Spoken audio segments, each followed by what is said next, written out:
말씀 봉독하겠습니다. 마태복음 5장 7절에서 12절입니다. 다 같이 함께 읽겠습니다. 시작.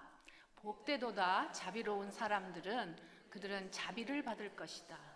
복되도다 마음이 깨끗한 사람들은 하나님을 볼 것이다. 복되도다 평화를 이루는 사람들은 그들은 하나님의 아들들이라 불릴 것이다. 복되도다 의를 위해 핍박을 받는 사람들은 하늘나라가 그들의 것이다. 복되도다 나 때문에 사람들의 모욕과 핍박과 터무니없는 온갖 비난을 받는 사람들은 하늘에서 너희들의 상이 크다. 너희들보다 먼저 살았던 예언자들도 그런 핍박을 당했다. 아멘. 오늘은 산 위에 오르신 왕 두 번째 이야기입니다. 여러분들이 잘 아시는 앤더슨이 지은 어글리 더클링이라는 동화가 있죠. 한국말로는 미운 오리 새끼라는 동화가 있습니다. 같이 태어난 오리와 같이 자라고 있는데 자기는 오리보다 몸집이 더 크고 굉장히 못생겼습니다. 그래서 구박을 받고 쫓겨납니다. 물에 떠 있는 백조를 보면서 나도 저렇게 아름다웠으면 좋겠다라고 생각합니다. 어느 날 날개가 있어서 날개짓을 하니까 날 수 있는 자기가 오리가 아니라 백조인 것을 알았다는 어린이들이 읽는 동화 이야기입니다. 지난주에 우리가 보았던 4가지 복이 있죠. 그것은 무엇이냐? 심령이 가난한 자들은 애통해하면서 또 온유해지고 그리고 의에 줄이고 목마른 자의 그 심정이 바로 천국 백성의 성품이다라는 것을 배웠습니다. 이것이 우리의 정체성입니다. 다시 말하면 너는 오리가 아니라 백조다라는 것입니다. 과연 우리는 아름다운 백조인데도 불구하고 우리가 오리인 줄 알고 날마다 살면서 낙담하고 절망하면서 그렇게 살고 있지는 않으십니까? 오늘 예수님 앞에 앉아서 이미 너는 복을 받은 자다 라고 말씀하시는데, 그렇다면 나는 어떻게 살아야 하는가 하는 것을 예수님께 배워보도록 하겠습니다. 첫 번째로, 하나님께 용서받은 것을 아는 자에게 천국을 주십니다. 5장 7절 읽겠습니다. 5장 7절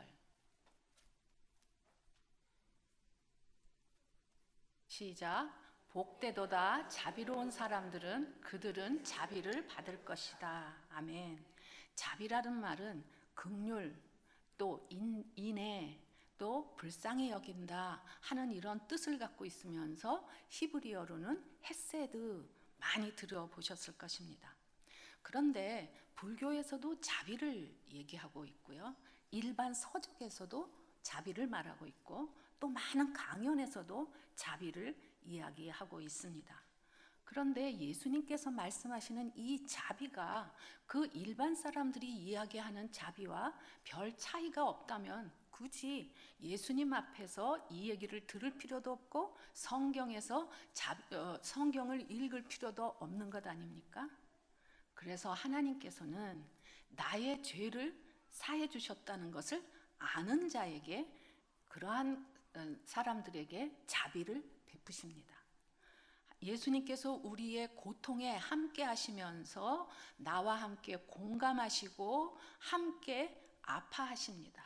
그리고 우리에게 이길 수 있는 힘을 주시는 분이 예수님입니다.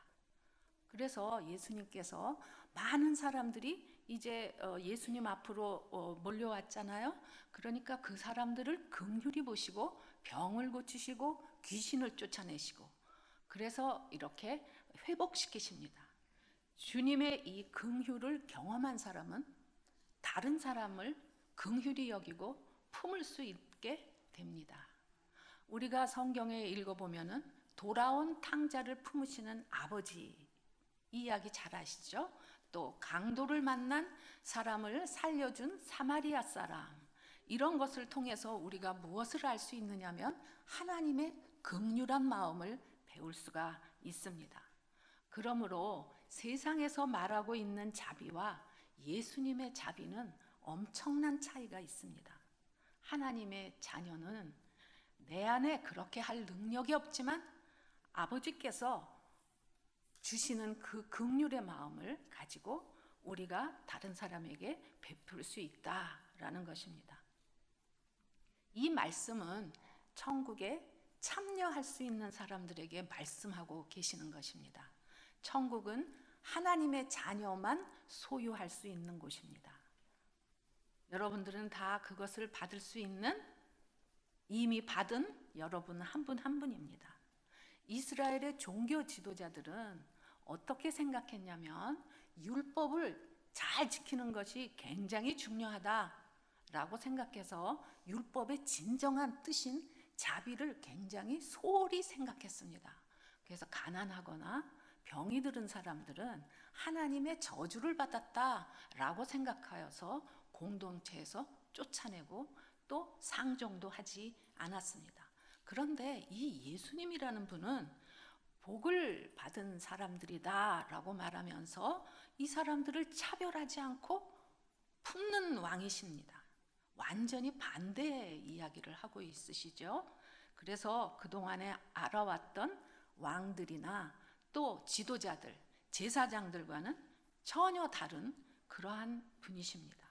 그래서 예수님은 예수님의 눈을 가지고 이 앞에 모여 있는 많은 그 사람들, 병들고 가난하고 귀신 들리고 그렇게 열애되었던 그 사람들을 긍휼의 눈으로 보시는 왕이십니다. 예수님을 왕으로 받아들이는 사람은 그렇기 때문에 복이 있다라는 것입니다. 요한일서 3장 14절 읽어보시겠습니다. 요한일서 3장 14절입니다. 시작. 우리가 알다시피 이것을 아는 것은 우리가 형제를 사랑하기 때문입니다. 사랑하지 않는 사람은 죽음에 머물러 있는 것입니다. 하나님의 자녀라는 것을 어떻게 알 수 있을까요? 이렇게 묻는다면 하나님의 자녀는 형제를 사랑하는 자다라는 것입니다. 하나님께로부터 긍휼을 받아서 사망에 있었는데 생명으로 옮겨서 사랑할 수 있는 사람이 되었다라는 것입니다. 그래서 다른 사람에게 자비를 베풀 수 있는 사람이 되었다라는 것이죠. 그래서 자비를 받는 것보다 자비를 베푸는 것이 더 복이 있다는 말씀을 하고 있습니다. 어떤 임금으로부터 엄청난 빚을 진 사람이 있었는데 그 사람이 그 빚을 탕감받았습니다. 그리고 길을 가다가 자기한테 조금 약간의 빚을 진 사람을 멱살을 잡고 안 갚으면 혼내준다고 얘기했습니다. 이 소식이 임금한테 들어가서 임금이 어떻게 그럴 수 있느냐, 당장 옥에 가둬라. 그래서 그 사람을 데리고 온 그 이야기를 성경에서 우리가 알고 있습니다.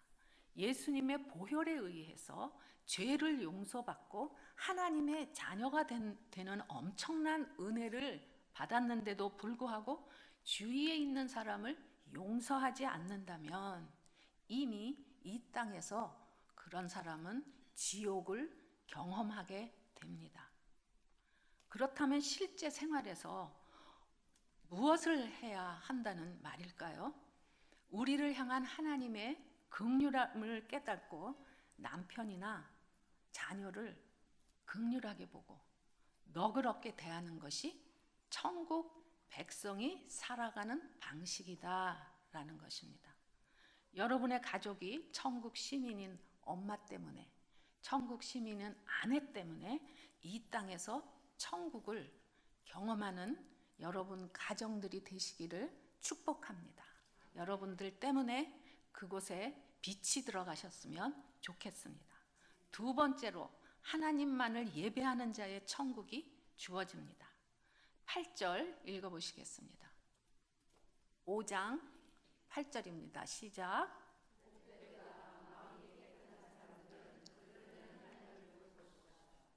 성경은 생명의 근원이 마음에서 나온다. 그래서 마음을 지키는 것이 중요하다라고 가리키십니다. 마음이 깨끗하다는 뜻은 무엇을 말할까요? 마음이 깨끗한 사람은 전적인 하나님의 은혜라는 것을 깨닫고 다른 것과 마음을 나누지 않는 깨끗하고 단순한 마음입니다. 그러니까 하나님만 사랑하는 것이죠. 예레미야 17장 9절에서 11절입니다. 예레미야 17장 9절에서 11절 다 같이 읽습니다. 시작.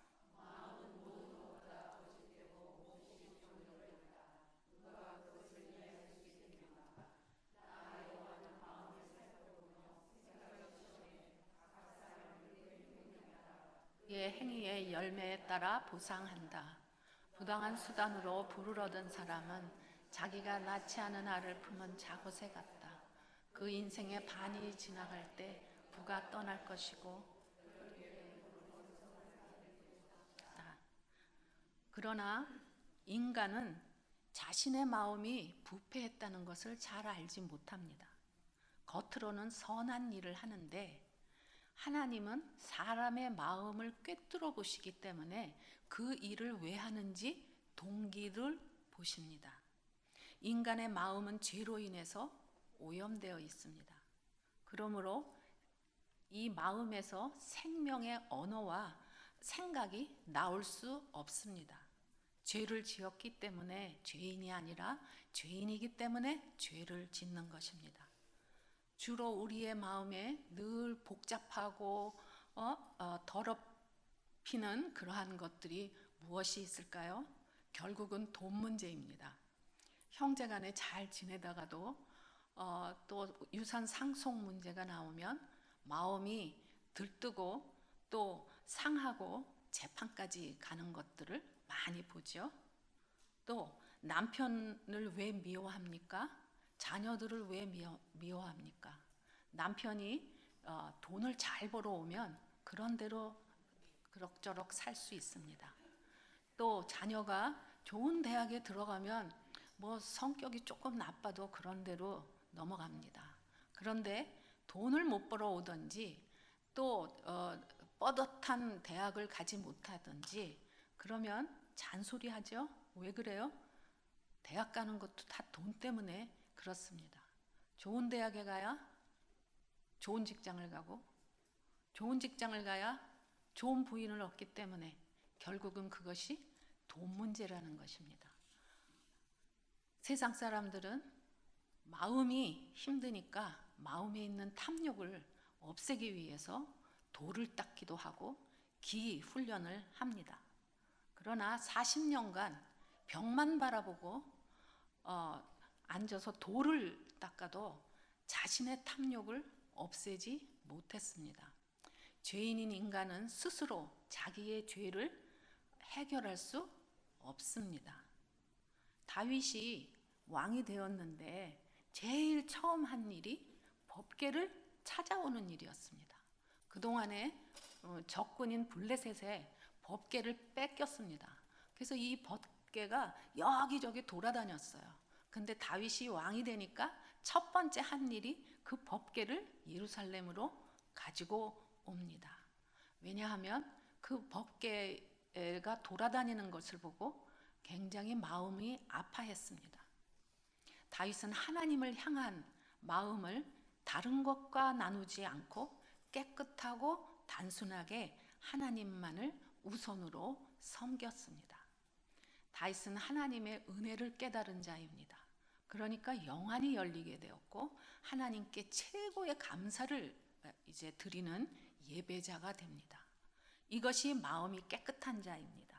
세상에 일들이 많아도 나는 모든 것 중에 예배를 우선으로 하겠어 라는 것이 마음이 깨끗한 자입니다. 여러분이 하나님께서 찾으시는 그런 한 분 한 분의 진정한 예배자가 되기를 축복합니다. 셋째로 하나님께 원수를 넘겨준 자에게 천국이 주어집니다. 9절입니다. 시작. 복되도다 평화를 이루는 사람들은 그들은 하나님의 아들들이라 불릴 것이다. 당시에 이스라엘 사람들의 생각은 언제나 다른 나라의 핍박만 받기 때문에 언제 독립하나, 언제 저 이방인들을 내쫓나, 해서 이 이방인들에게 항상 반감을 가지고 있었고, 언제 원수를 갚나 늘 기회를 노리고 있었으며 울분에 차서 늘 살았습니다. 그런데 원수를 갚아도 시원치 않은 이 마당에 예수님께서 평화를 이루라고 말씀하십니다. 그러니까 참 맥빠지는 말씀이죠. 오매불망 우리나라를 독립시키고 우리가 편안히 살 수 있는 그런 메시아가 와서 우리를 좀 독립을 시켜줬으면 좋겠는데, 이 청년이 평화를 얘기하면서 맥빠진 소리를 하는 겁니다. 이 사람들 생각에는 이 사람도 메시아가 아니구나 하면서 실망하고 돌아갑니다. 그래서 기독권 사람들은 이 사람은 아니다 하면서 돌아가면서 예수님을 믿지 않았고, 남은 사람은 누구냐? 가진 것 하나도 없고 병들고 귀신 들고 가난한 사람들, 이런 사람들, 아무것도 할 수 없는 그런 사람만 예수님 앞에 찾아왔다는 것입니다. 평화라고 하면은 뭡니까? 서로 싸우지 않고 이해하고 또 우호적인 상태를 말하고 있죠. 그러나 예수님께서 말씀하시는 평화는 완전히 다른 것을 말씀하고 있으십니다. 에베소서 2장 14절입니다. 시작.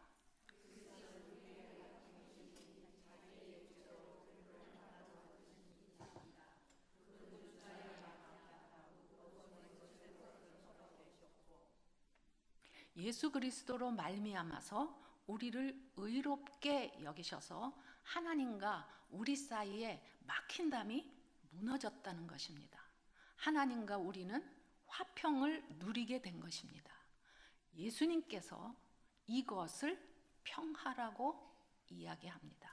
그러니까 하나님과 막힌 담이 허물어지지 않는 사람은 결코 평화를 가질 수 없다라고 이야기하시는 것입니다.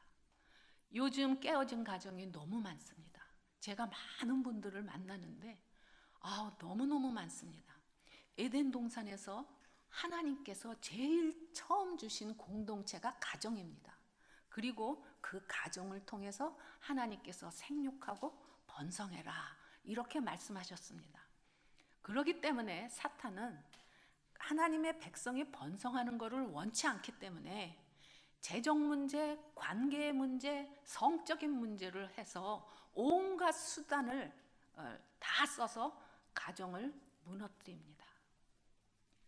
그러나 그 가정 안에 하나님의 백성이 한 명이라도 있는 가정은 하나님께 말씀에 순종하고 버티고 있는 그런 집은 사탄의 계획대로 되지 않습니다.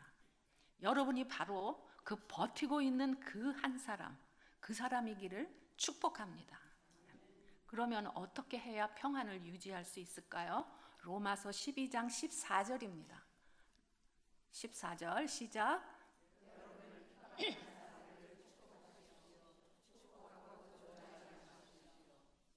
이게 하나님의 말씀입니다. 그런데 사탄은 어떻게 합니까? 원수를 네가 갚아라, 미워해라, 싸워라, 너 왜 손해보니? 내가 잘못한 것이 없잖아, 다 저 사람 때문에 일어난 일이잖아, 보기 좋게 한 방 먹여라, 이렇게 마음을 부추깁니다. 만약에 이렇게 하고 있다면 사탄의 유혹에 지금 끌려다니고 계시는 것입니다. 그 어려운 시간을 이겨내느라고 참았지만 뚜껑을 열어보니까 가정이 무너지고 젊은 시절은 다 가고 마음과 몸도 망가져서 너무너무 억울해합니다. 그러나 하나님께서는 지금까지 버텨온 것만 해도 기특하게 생각하시고 다 알고 계시다고 저보고 전해주라고 하십니다. 잘 하고 계시는 것입니다.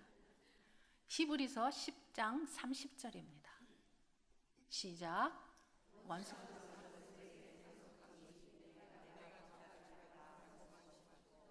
주께서 자기 백성을 심판하실 것이다 라고 말씀하신 분을 우리는 알고 있습니다. 그런데 하나님께서는 이렇게 말씀하시는 것입니다. 원수를 갚는 것은 네 일이 아니야. 하나님의 일이야. 그러니까 하나님의 백성이 원수 갚는 데 참견을 하지 못하게 하십니다. 왜 그렇게 하실까요? 우리의 평강을 위해서 하나님께 맡기라고 하시면서 하나님의 자녀를 보호하고 계십니다. 반드시 하나님께서 계산하실 때가 올 것입니다. 이것이 지극한 하나님의 사랑입니다. 사람들은 나를 떠나고 나를 귀하게 여기지 않지만 창조주 하나님께서 이렇게 여러분을 보호하시고 복되다라고 말씀하십니다. 우리는 복을 이미 받은 사람이기 때문에 걱정하지 마십시오. 그리고 마음을 편안하게 가지십시오. 하나님께서 마무리 지으실 때가 반드시 옵니다. 하나님께서는 우리와 원수가 되었던 관계를 회복하기 위해서 아들을 내어놓으신 분입니다. 그러니 뭔들 못하시겠습니까? 이런 아버지의 은혜를 생각하고 마음으로 원하지 않더라도 예수님처럼 하나님의 말씀을 신뢰하고 순종하라는 것입니다. 그런데 다른 건 다 하겠는데 그 왼수를 축복은 못하겠죠? 네, 맞습니다. 우리는 할 수 없습니다. 하나님의 말씀이니까 여러분들이 결정을 하셔야 합니다. 그냥 사탄에 휩쓸려서 갈 건지 하나님의 말씀에 순종할 건지 두 길뿐이 없습니다. 왜 이 말씀을 하십니까? 하나님에게는 필요 없는 것입니다. 이렇게 말씀하시는 것은 여러분들을 너무 사랑하시기 때문에 그렇습니다. 그런데 나는 못해요. 이것을 기도를 하셔야 합니다. 하나님의 말씀이니까 여러분들이 결정을 하시면 그 나머지 일들은 하나님이 다 알아서 하실 겁니다. 그것까지 걱정하지 마시고 일단 결정을 하시는 것이 여러분들이 하실 일입니다. 마태복음 5장 10절에서 12절입니다. 마태복음 5장 10절에서 12절 다 같이 읽어보시겠습니다. 시작. 복되도다 의를 위해 핍박을 받는 사람은 하늘나라가 그들의 것이다. 복되도다 나 때문에 사람들의 모욕과 핍박과 터무니없는 온갖 비난을 받는 너희들은 기뻐하고 즐거워하라.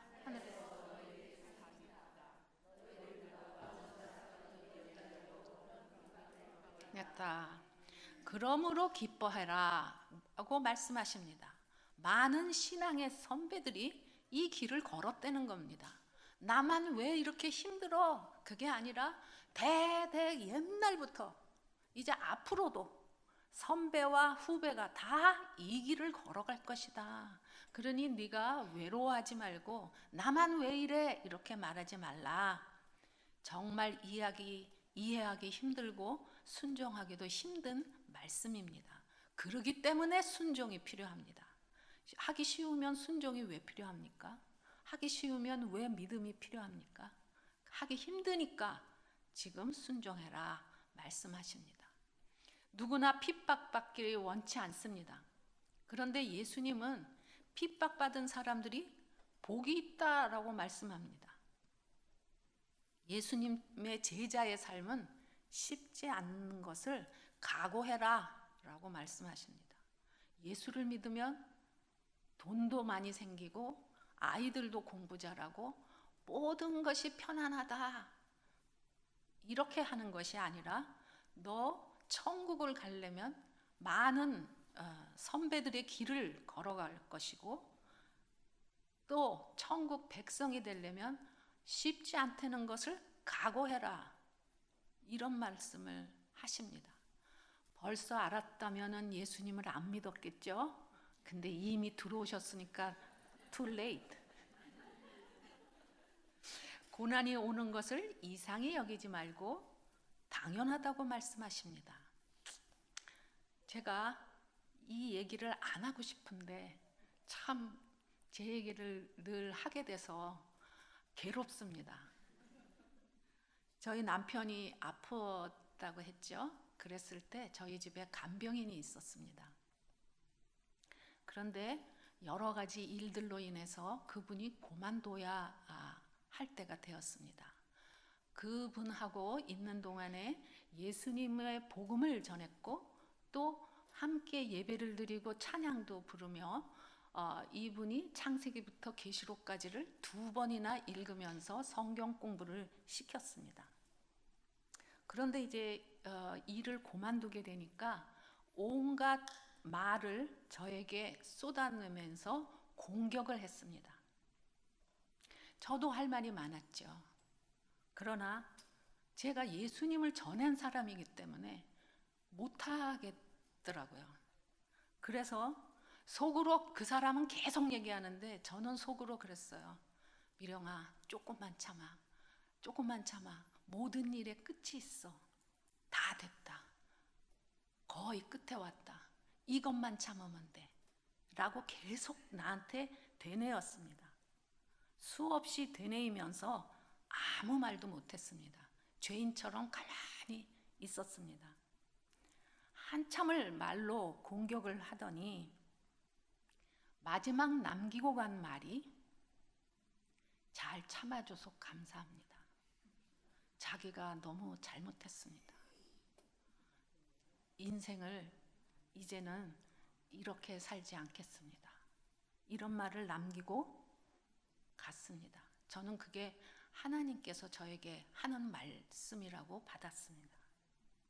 예수를 믿는 자는 세상에서 강하고 모든 것을 다 소유해야 되는 그런 사람이 아니라 세상에서 뺏으면 뺏기고 변명하지 않는 약자 같아도 내 안에 예수 그리스도가 있는 사람은 강한 뚝심이 있습니다. 그래서 이 뚝심을 가지고 버티셔야 합니다. 그래서 그게 지난 다음에 제가 한숨을 쉬었습니다. 내 안에 그렇게 할 능력이 없지만 성령께서 그 위기를 잘 넘겨주셔서 한 사람이 에이 내가 너 하는 걸 보고 내가 예수를 안 믿는다 이러지 않아서 얼마나 다행인지 제가 감사했던 때가 있었습니다. 요한복음 15장 18절에서 20절 읽겠습니다. 시작. 만일 세상이 너희를 미워하거든 너희보다 먼저 나를 미워했다는 것을 알라. 만일 너희가 세상에 속해 있다면 세상이 너희를 자기 것으로 여기고 사랑할 것이다. 그러나 너희는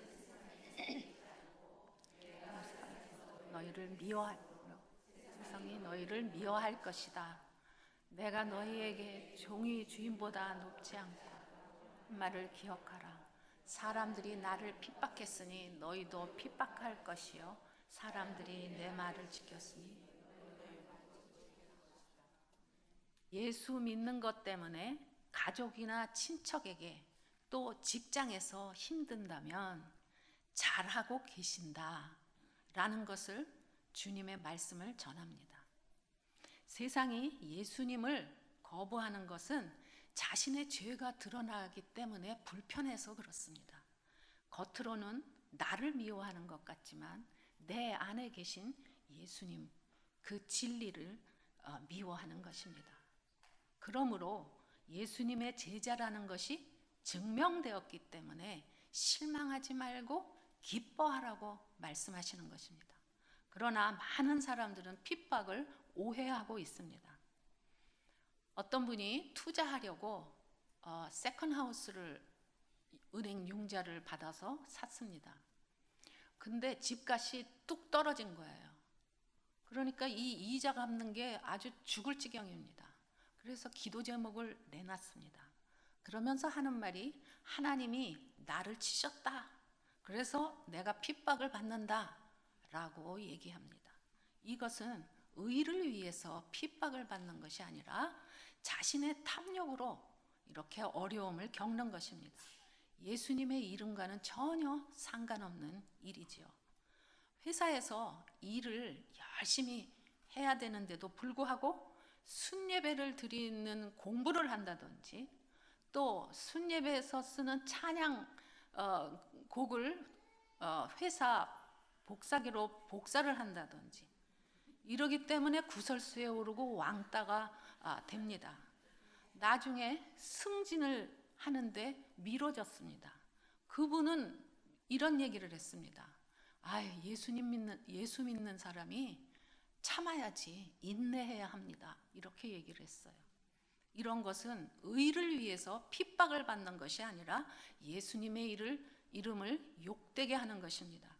예수님을 믿는다는 것을 알게 되는 순간부터 세상에서는 여러분들을 특별히 바라보고 있을 것입니다.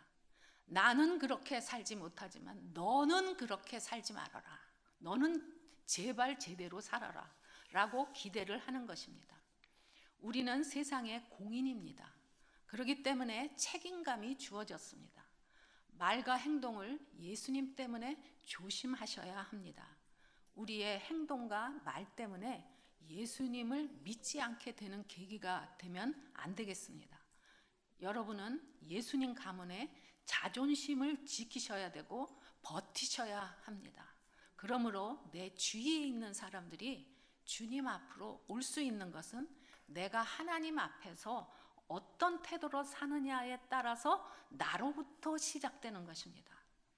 예수님의 피의 공로로 자비를 베푸시고 우리를 의롭다고 여기시는 것을 뼈저리게 느낀 사람은 힘든 사람을 불쌍히 여기는 마음이 있습니다. 그리고 품을 수 있게 됩니다. 바로 나 자신이 하나님으로부터 자비를 받은 사람이기 때문에 그렇습니다. 그들을 조건 없이 차별 없이 너그럽게 품어주면 나의 자비로움이 어디에서 나왔을까 의아하게 생각하면서 그 근거가 예수님 때문이구나 해서 예수님에 대해서 관심을 갖게 되고 예수님에게 나오게 됩니다. 베드로전서 4장 16절입니다. 다 같이 읽습니다. 시작.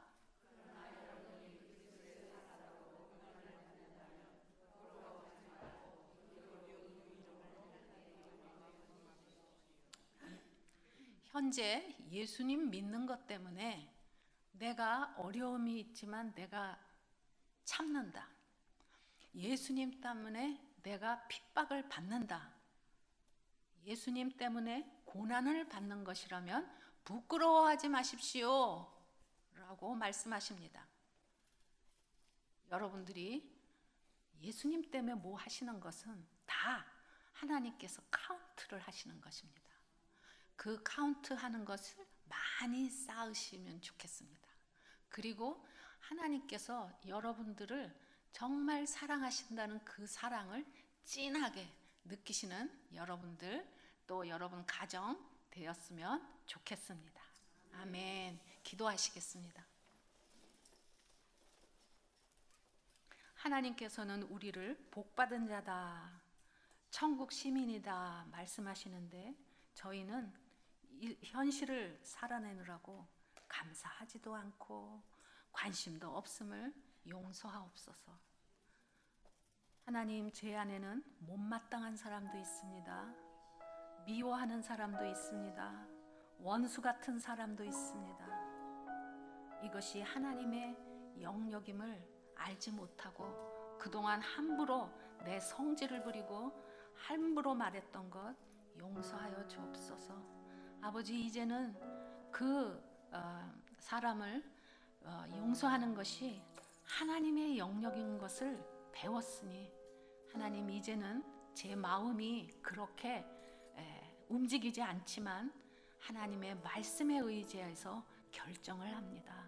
그리하여서 내 안에 모든 미움과 용서하지 않는 마음, 못마땅한 마음을 다 주님 때문에 빼어내고 내 마음과 몸이 자유로워지기를 원합니다. 하나님 앞에 기도하시겠습니다. 기도하십니다. 하나님 아버지, 그렇습니다. 우리가 너무나 예수를 믿는다면서 안일하게 생각했던 저희들 용서하여 주옵소서. 이 시간에 우리가 나의 삶을 돌아봅니다. 하나님, 못마땅하게 생각되는 사람이 있습니까? 미워하는 사람이 있습니까? 정말 죽이고 싶도록 미운 사람이 있습니까? 아버지, 그리하여서 저의 몸과 마음이 다 망가졌습니다. 그렇게 아름답던 젊은 시절이 그것을 해결하느라고 속을 썩이면서 지금까지 그 젊은 시절을 다 보내서 너무 억울합니다. 하나님 아버지, 그러나 여태까지 그렇게 살았지만 해결 방법이 없음을 이제야 고백합니다. 오늘 말씀을 들었사오니 하나님, 그 말씀이 내 안에 들어와 아버지 하나님, 저의 모든 그 어두움과 하나님 모든 상처와 그 미움이 내 마음에서 모두 나가고 성령으로 임재하셔서 아버지 하나님, 저의 마음과 몸이 자유로워지기를 원합니다. 하나님, 주님이 창조하셨던 그 아름다운 모습으로 다시 회복되기를 원합니다. 많은 사람들이 하나님, 주위에 있는 사람들이 나를 떠나고 나를 귀하게 여기지 않고 아버지 그런 가운데 있지만 하나님께서 저를 복되다고 귀하다고 이야기하시기 때문에 하나님, 저는 사람을 붙들지 않고 하나님의 말씀을 붙들겠습니다.